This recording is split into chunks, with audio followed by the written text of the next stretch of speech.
Welcome all of you to my YouTube channel. My name is Shahzad Hamid. तो मैं actually plan कर रहा था कि जो लोग जनरल नॉलेज के बारे में बहुत ज़्यादा कॉन्शियस होते हैं, उन्हें पता नहीं होता जनरल नॉलेज कहाँ से तैयार करना है।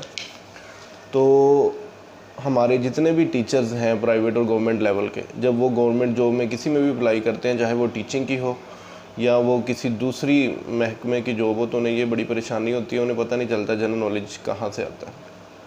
हाँ, ये बात ठीक है कि उनका जनरल नॉलेज के अलावा जो सब्जेक्ट का पोर्शन होता है वो बड़ा स्ट्रॉन्ग होता है।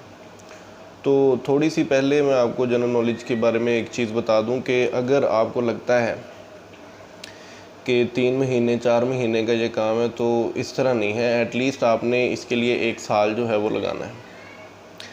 जैसे एक बंदा है वो 16 साल पढ़ता है, किसके लिए? जॉब के लिए। तो 16 साल में उसने एक चीज़ पढ़ी है सिर्फ एक जॉब को अचीव करने के लिए। तो जनरल नॉलेज जो है वो जॉब किसी के लिए भी बड़ा इंपॉर्टेंट है। जैसे लेक्चरर की जॉब आती है, उसमें देख लें 20% होता है जनरल नॉलेज का पोर्शन। जो दूसरी जॉब्स हैं उनमें आलमोस्ट 80% का जनरल नॉलेज का पोर्शन होता है। तो इसकी बहुत ज़्यादा अहमियत होती है किसी भी जॉब को अचीव करने के लिए। और जनरल नॉलेज में बहुत सी चीज़ें आ जाती हैं। अब मैं आपको सिर्फ़ और सिर्फ ये बताऊंगा कि जनरल नॉलेज में कौन कौन सी चीज़ें आती हैं, और मैंने उसके टोटल लेक्चर्स डिवाइड किए हैं कि ये इतने लेक्चर्स बनते हैं। ठीक है, मैं आपको बता दूंगा कि लेक्चर्स कितने बनते हैं और उन लेक्चर्स में हमने क्या क्या करना है। आज के सेशन में मैं सिर्फ ये बताऊंगा कि जनरल नॉलेज में कौन कौन सी चीज़ें करनी है और उसके टोटल लेक्चर कितने हैं। मैं अब इसमें ना PS डिस्कस कर रहा हूँ, ना ये बता रहा हूँ कि IS, ना इसमें बेसिक साइंसेज और ना मैथ। सिर्फ जनरल नॉलेज की बात करेंगे। तो उसके जो टोटल मैंने लेक्चर्स बनाए हैं वो आपको 1 बाय 1 बता दूंगा। बिस्मिल्लाहिर्रहमानिर्रहीम। सबसे पहले हम शुरू करेंगे माउंटेन्स से। ये एक टॉपिक होता है जनरल नॉलेज का, माउंटेन्स। इसमें सबसे पहले हम ये देखेंगे कि लार्जेस्ट माउंटेन कौन सा है, लार्जेस्ट माउंटेन की सीरीज़ कौन सी है, स्मॉलेस्ट सीरीज़ कौन सी है, लॉन्गेस्ट सीरीज़ कौन सी है, ग्रेटेस्ट सीरीज़ कौन सी है, और कौन से कंट्री का कौन सा माउंटेन जो है फेमस है। ये एक टॉपिक हो गया। दूसरा टॉपिक जो हम देखेंगे वो है माउंटेन पासिस। ठीक है, जो कनेक्ट करते होते हैं दो इलाकों को आपस में। इसकी डेफिनेशन देखेंगे, लॉन्गेस्ट देखेंगे, सबसे बड़ा कौन सा है, सबसे ज़्यादा हाइट पे कौन सा है, ये सारी चीज़ें इसमें हम देखेंगे। फिर हम ओशंस के मतलब देखेंगे, टोटल ओशंस कितने हैं, सबसे बड़ा कौन सा है, सबसे छोटा कौन सा है, कौन से ओशन किन कंट्रीज़ को मिला रहे हैं, ये सारी चीज़ें उसमें हम देखेंगे। तो तीसरा टॉपिक हमारा हो जाएगा ओशंस का। अब इसमें ओशंस में कुछ टर्म्स होती हैं, वो भी बड़ी इंपॉर्टेंट होती हैं। फॉर एग्जांपल स्ट्रेट, ये एक ज्योग्राफिया की टर्म है स्ट्रेट। इसकी डेफिनेशन करेंगे, सबसे बड़ा स्ट्रेट देखेंगे कौन सा है, ठीक है, सबसे छोटा देखेंगे कौन सा है। फिर बे, गल्फ़ और डेल्टास, ये सारा टॉपिक जो है ना, ये हम लेक्चर 3 यानी ओशंस में ही कवर करेंगे। तो मैंने 3 लेक्चर्स बताए हैं अभी तक आपको, माउंटेन्स, माउंटेन पासिस और ओशंस। फिर आ जाएंगे जी हम सी पोर्ट्स पे, कि कौन सा कंट्री जो है उसकी कौन सी हार्बर या सी पोर्ट या बंदरगाह जो है वो बड़ी है, सबसे किस पे ज़्यादा एक्सपोर्ट होती है, कौन सी इंपॉर्टेंट है, और कौन सी किस रिवर के बैंक के ऊपर है। तो ये हमारे हो गया जी चौथा लेक्चर। पांचवा जो हम स्टडी करेंगे वो है जी कि दुनिया में कौन से कंट्रीज़ के कौन से रिवर्स जो हैं वो फेमस हैं, और सबसे बड़ा रिवर कौन सा है, सेकंड पे कौन सा है, थर्ड पे कौन सा है, सबसे बड़ा बाय लेंथ कौन सा है, सबसे बड़ा बाय वॉल्यूम कौन सा है। ठीक है, तो ये वाली चीज़ें जो हैं हम रिवर वाले आर्टिकल में स्टडी करेंगे, जो कि हमारा लेक्चर बन जाएगा पांचवा। फिर हम पढ़ेंगे जी आइलैंड्स, जजीरे। सबसे बड़ा जजीरा कौन सा है ये देखेंगे, और कौन सा मुल्क है जिसमें सबसे ज़्यादा आइलैंड्स हैं ये देखेंगे। कौन सा आइलैंड कितना बड़ा है, उसका कितना रकबा है, ये सारी चीज़ें जो हैं हम उसमें स्टडी करेंगे। फिर हम देखेंगे डेजर्ट्स को। जो हमारा अगला टॉपिक होगा वो होगा डेजर्ट्स। डेजर्ट्स सहरा को कहते हैं। उसमें हम देखेंगे सबसे बड़ा सहरा कौन सा है, सबसे गर्म कौन सा है, सबसे ठंडा कौन सा है। ठीक है, सहरा में टेम्परेचर क्यों गिरता है, कौन से कंट्री का सहरा कितना इम्पोर्टेंट है, ये वाली सारी चीज़ें देखेंगे हम इसमें। फिर बाद में जी हमारा नेक्स्ट लेक्चर होगा सिटीज़ के ऊपर जो कि दरिया के किनारे पे है। जैसे लंदन जो है वो थेम्स रिवर के किनारे पे है। इस तरह हम देखेंगे कौन से रिवर के किनारे पे कौन सा जो सिटी है वो एग्जिस्ट कर रहा है। ये हमारा नेक्स्ट लेक्चर होगा, उसमें हम सारी चीज़ें देखेंगे। फिर जो है हम देखेंगे जी कि कौन सा इलाका किसने डिस्कवर किया है, जैसे वास्को डे गामा ने इलाका डिस्कवर किया था, इस तरह हम डिस्कवरीज देखेंगे कौन से बंदे ने कौन सा इलाका जो है वो डिस्कवर किया है। उसके बाद हम देखेंगे, ये सबसे इम्पोर्टेंट है, जो अब चीज़ बताने जा रहा हूँ ये सबसे इम्पोर्टेंट है, इसको आपने गौर से सुनना है। नेक्स्ट जो हमारा टॉपिक होगा, इस ये एक लेक्चर नहीं होगा, इसमें कई लेक्चर्स बनेंगे, वो हम देखेंगे वर्ल्ड कंट्रीज़, जितने भी कंटिनेंट्स हैं उनके अंदर कौन कौन से कंट्रीज़ हैं, उन कंट्रीज़ के कैपिटल्स क्या हैं, उनके अंदर ऑफिशियल लैंग्वेजेस क्या हैं, ऑफिशियल लैंग्वेजेस के बाद उनका रिलीजन क्या है, रिलीजन के बाद उनकी जीडीपीज़ क्या हैं, और उनके कौन से कंट्रीज़ के साथ अच्छे ताल्लुकात हैं, कौन से कंट्रीज़ के साथ अच्छे ताल्लुकात नहीं हैं। ये सबसे इम्पोर्टेंट होगा। ये लेक्चर जो है ये थोड़ा सा लेंथी होने जा रहा है, इसमें मैं सिर्फ टॉपिक्स बता रहा हूँ। ये लेंथी, अब इसको कंप्रेस तो नहीं कर सकते, ये एक थोड़ा सा इंट्रोडक्शन था, ठीक है। अब मैंने आपको जो टॉपिक्स बताए हैं इन सब पे एक एक लेक्चर होगा, और जो कुछ रहते हैं वो थोड़ा सा मैं आपको बता देता हूँ ताकि आपका टाइम भी सेव हो। ये आपने देखना है जैसे भी आप देखें, ये बड़ा इंपॉर्टेंट टॉपिक है आज का जो मैं आपको बताने जा रहा हूँ। फिर हम देखेंगे जी कि 10 लार्जेस्ट नेशन कौन सी है बाय पॉपुलेशन बाय एरिया, सबसे ज़्यादा पॉपुलेशन किस कंट्री की है, सबसे ज़्यादा एरिया किस कंट्री का है, वगैरह वगैरह। और हम देखेंगे कौन से कंट्रीज़ कौन से कंटिनेंट्स में हैं, कुछ ऐसे कंट्रीज़ भी हैं जो एक से ज़्यादा कंटिनेंट्स में हैं, वो भी हम इसमें स्टडी करेंगे। फिर नेक्स्ट जो आर्टिकल हमारा होगा वो होगा यूनिट्स ऑफ मेजरमेंट में।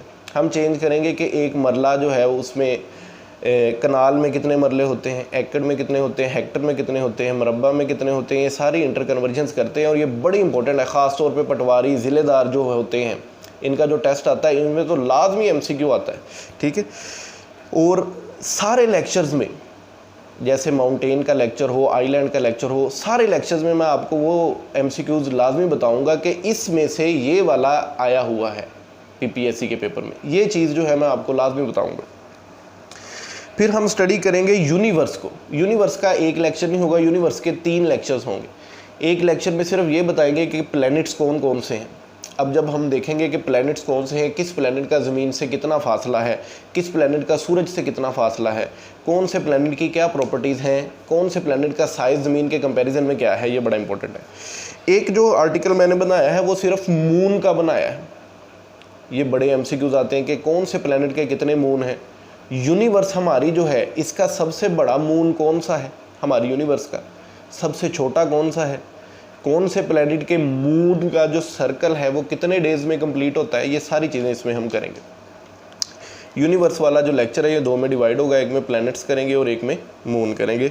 और तीसरा जो है उसमें हम करेंगे कि कौन से साइंटिस्ट ने, किस कंट्री के ने सबसे पहले स्पेस में विज़िट किया, कौन से साइंटिस्ट सबसे ज़्यादा देर के लिए स्पेस में रहे, ठीक है। और नासा जो है उसकी वर्किंग देखेंगे करंट और उससे पहले की।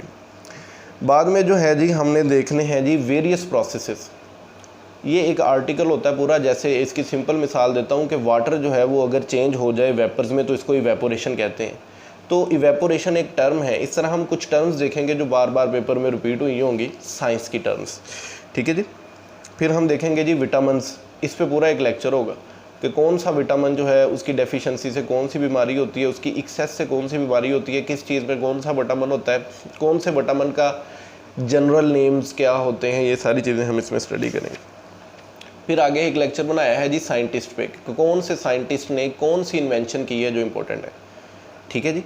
साइंटिस्ट कौन सा है और उसकी कौन सी इन्वेंशन है जो इम्पोर्टेंट है, ये देखेंगे। फिर हम देखेंगे कि नोबेल प्राइजेस,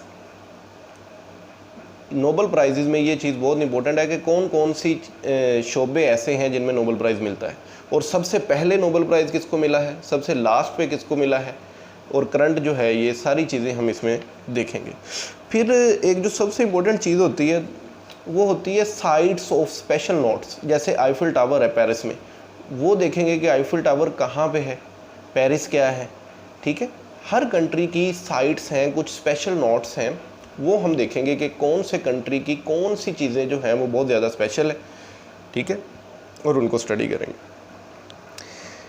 नेक्स्ट जो हमने देखना है एक्सपोर्ट्स और इंपोर्ट्स को देखना है कि कौन से कंट्री जो है उसकी कौन सी इंपोर्ट्स ज़्यादा हैं और कौन से कंट्री की कौन सी एक्सपोर्ट ज़्यादा है। जैसे पाकिस्तान है, ये इसकी एक्सपोर्ट होने वाली सबसे ज़्यादा चीज़ कौन सी है और इसकी इंपोर्ट होने वाली सबसे ज़्यादा की चीज़ कौन सी है, इस पर एक लेक्चर होगा। फिर हम देखेंगे ग्लेशियर्स, सबसे बड़ा ग्लेशियर कौन सा है, सबसे छोटा कौन सा है, पाकिस्तान के कौन से ग्लेशियर्स इंपॉर्टेंट है, और पाकिस्तान के जो ग्लेशियर्स हैं वो कौन सी रेंजेस में है, जैसे सियाचिन है ये कौन सी रेंज में आता है, माउंटेन रेंज में, कराकरम में आता है, हिंदू कुश में आता है, ठीक है, कोई सुल्तानी में आता है, वगैरह वगैरह। फिर हम देखेंगे nickname of cities and countries.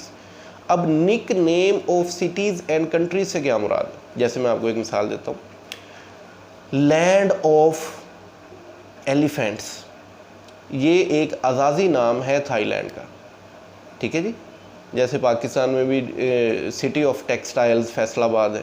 तो ये हमने इस पे पूरा एक लेक्चर होगा और ये बड़े इंपॉर्टेंट होते हैं। नेक्स्ट जो है हम देखेंगे कि कौन से मज़हब की सेक्रेड प्लेसेस कहाँ पे है, जैसे मुसलमान हैं उनकी सेक्रेड प्लेसेस जो है वो कहाँ पे है, मक्का में है, ठीक है, मदीना में है, और उनके नेम्स। इसी तरह सारे रिलीजन की करनी है हमने। फिर हमने देखने डैम्स, कौन सा डैम सबसे बड़ा है, कौन सा डैम सबसे छोटा है, कौन सा सबसे ज़्यादा अर्थ फिल डैम है, कौन सा सबसे ज़्यादा डैम है ऊंचाई के लिहाज से, कौन सा सबसे ज़्यादा बड़ा डैम है पानी के रिजर्व्स के लिहाज से। तो ये सारे डिफरेंट हो गए और ये सारे हमने स्टडी करने हैं वन बाय वन। नेक्स्ट जो है हम देखेंगे कि कौन से कंट्रीज़ जो हैं उनके नेशनल एम्बेलम्स कौन कौन से हैं। नेशनल एम्बेलम्स होते हैं उनकी निशानियाँ, कि जैसे हमारा नेशनल एम्बेलम आपने देखा होगा कि क्रिसेंट और स्टार है और उसके गिर्द एक प्लांट लगाया हुआ है, ये हमारा नेशनल एम्बेलम है। इस तरह डिफरेंट कंट्रीज़ के डिफरेंट नेशनल एम्बेलम्स हैं, वो हमने देखने हैं, उनकी अलामात देखनी है। फिर हमने देखना है कल्चर्स को, कि कौन से जो कंट्रीज़ हैं उनके कल्चर्स जो हैं वो क्या हैं। उसके अलावा हमने देखने हैं आज तक जितनी भी इम्पोर्टेंट ऑर्गेनाइजेशंस बनी हैं, यूनाइटेड नेशन के ऑर्गेनाइजेशंस या मुल्की लेवल पे, जैसे सार्क है, जैसे यूएफओ है, यूएलओ है, आईएलओ है, ठीक है, ये सारी वन बाय वन स्टडी करनी है। इनके जो प्रेसिडेंट्स मौजूदा हैं और इनके जो फर्स्ट प्रेसिडेंट्स हैं वो वाले ये भी देखने, और अब तक जितने ट्रीटीज़, जितने इम्पैक्ट्स या जितने वार्स हुई हैं, जितने पैक्ट्स हुए हैं, मुआहदे जितने हुए हैं, ठीक है, जैसे वारसा पैक्ट है, ठीक है, जैसे ट्रीटी ऑफ वर्सेल्स है, ये वाली चीज़ें हमने सारी स्टडी करनी है कि ट्रीटीज़ कौन कौन से मुल्कों में हुए हैं जो इम्पोर्टेंट है, ठीक है, ये सारी चीज़ें हमने स्टडी करनी। फिर इम्पोर्टेंट डेज़ जैसे वर्ल्ड नो टोबैको डे होता है, वर्ल्ड हार्ट डे होता है, किडनी डे होता है, ये देखने हैं, इस पर एक लेक्चर हो जाएगा।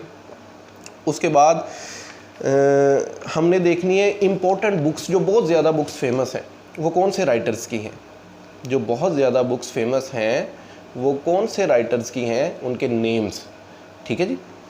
उसके बाद हम देखेंगे कि ये एक जनरल कैटेगरी है, ये नहीं मैं बता सकता कि इसमें कौन कौन सी चीज़ें हमने देखनी है। हमने देखनी है कि कौन सी चीज़ सबसे पहले आई है, कुछ चीज़ों का कंपैरिजन होगा, कौन सी सबसे ऊंची है, कौन सी सबसे स्मॉलेस्ट है, ये सारी चीज़ें जो है ना वो हम इसमें स्टडी करेंगे, यानी कि लार्जेस्ट चीज़ें, स्मॉलेस्ट चीज़ें, लॉन्गेस्ट, चाहे वो आप कह लें कि बिल्डिंग्स हो, कोई इंफ्रास्ट्रक्चर हो, या स्टेडियम हो, या आप कह लें कि ग्रेवयार्ड हो, या फुटबॉल स्टेडियम, या हॉकी स्टेडियम, या म्यूज़ियम, कुछ भी। फिर हम देखेंगे कि साइंटिफिक इंस्ट्रूमेंट्स जो बहुत ज़्यादा इंपॉर्टेंट है, ठीक है, कौन से इंस्ट्रूमेंट ऐसे हैं जो कोई हमारे पास ऐसा काम प्ले करते हैं, जो कि ऐसा रोल प्ले करते हैं जो सभी को पता होना चाहिए। फॉर एग्जांपल मोबाइल किसके लिए है, कॉल के लिए। इस तरह डिफरेंट इंस्ट्रूमेंट्स हैं, वो हम देखेंगे कि किसके लिए यूज़ होते हैं। वर्ल्ड पार्लियामेंट्स, पूरी दुनिया में पार्लियामेंट्स कौन कौन सी हैं, उनके क्या नेम्स हैं, उनके क्या रूल्स हैं, ये सारा हम इसमें स्टडी करेंगे। फिर हम देखेंगे एब्रीवेशन, जैसे यूपीएस है, उसकी एब्रीवेशन है अनइंटरप्टेबल पावर सप्लाई। इस तरह बहुत सी फेमस एब्रीवेशंस हैं जो कि हमें पता होनी चाहिए, वो सारी जो है ना वो हम उसमें स्टडी करेंगे। फिर इसमें स्पोर्ट्स का नॉलेज होगा। स्पोर्ट्स के नॉलेज में जो ओवरऑल स्पोर्ट्स हैं, वर्ल्ड कप जो होते हैं वो कौन कौन से कंट्रीज़ को किस ईयर्स में मिले हैं, कौन सी स्पोर्ट का कैप्टन कौन सा है, कौन सी स्पोर्ट का फर्स्ट कैप्टन कौन सा था, ये सारी चीज़ें हमने इसमें स्टडी करनी है। अब जनरल नॉलेज इतनी ज़्यादा वास्ट फील्ड है, मैंने इसके जो टोटल लेक्चर्स बनाए हैं वो मेरे पास बने हैं 49 लेक्चर्स बने हैं सिर्फ़ और सिर्फ जनरल नॉलेज के, जिसके पार्ट ए और बी वो बीच में इंक्लूड नहीं है। कुछ लेक्चर्स हैं उनके ए बी पार्ट हैं, तो टोटल लेक्चर्स जो हैं वो ज़्यादा बनेंगे। अगर मैं ये समझता हूँ, ये सबसे इम्पोर्टेंट बात करने जा रहा हूँ मैं ये समझता हूँ कि एक बंदा है, उसने 16 साल लगा के तालीम हासिल की और वो घर बैठा है, और वो ये समझे कि मैं जनरल नॉलेज 3 महीने 4 महीने में तैयार करके जॉब ले लूँगा, तो ये मैं नहीं समझता कि इसकी बात को अप्रिशिएट करना चाहिए। 16 साल आपने तालीम हासिल की है जॉब के लिए, तो जनरल नॉलेज आपको पता है कि हर टेस्ट में बहुत इंपॉर्टेंट है। आपने एटलीस्ट अच्छा जनरल नॉलेज तैयार करने के लिए 1 साल का मार्जिन रखना है। ये चीज़ें मैंने आपको बताई हैं जनरल नॉलेज की। इसमें मैंने एक मरतबा फिर रिपीट कर दूं, इसमें पाकिस्तान स्टडी का कोई बात इंक्लूड नहीं थी, इसमें इस्लामियात की कोई बात इंक्लूड नहीं थी, इसमें मैथ्स की कोई नहीं इंक्लूड थी, इसमें इंग्लिश की कोई नहीं इंक्लूड थी, और इसमें एवरीडे साइंस या बेसिक फ़िज़िक्स, बेसिक जो केमिस्ट्री, बेसिक बायोलॉजी है, वो वाली चीज़ें इसमें इंक्लूड नहीं थी। तो अपना बहुत ज़्यादा ख्याल रखिएगा, मेरे चैनल को बार बार देखते रहिएगा। इंशाल्लाह मैं आपके लिए वीडियोस बनाऊंगा, और जनरल नॉलेज जो है ना वो कोशिश करेंगे 6-7 महीनों के अंदर अंदर ना जो जनरल नॉलेज के लेक्चर्स जो हैं वो मैं आपके कंप्लीट कर दूँ। और EST, PST, SST की जो सीट्स आ रही हैं, इसमें कौन सा जनरल नॉलेज होगा, लेक्चरर्स में कौन सा जनरल नॉलेज होगा, ये भी सारा मैं आपके साथ जो है वो डिस्कस करता रहूँगा। और अगर कोई टॉपिक मुझसे रह गया हो तो वो मुझे कमेंट्स में बताइएगा कि सर ये टॉपिक जो है ना ये भी जनरल नॉलेज में आता होता है, तो ये आपने नहीं बताया। तो तब तक के लिए अल्लाह हाफिज़, और मेरे चैनल को सब्सक्राइब भी करना है, लाइक भी करना है, शेयर भी करना है, और ये वीडियो बड़ी इंपॉर्टेंट है, ये भी दोस्तों से सबसे शेयर करना है। अल्लाह हाफिज़।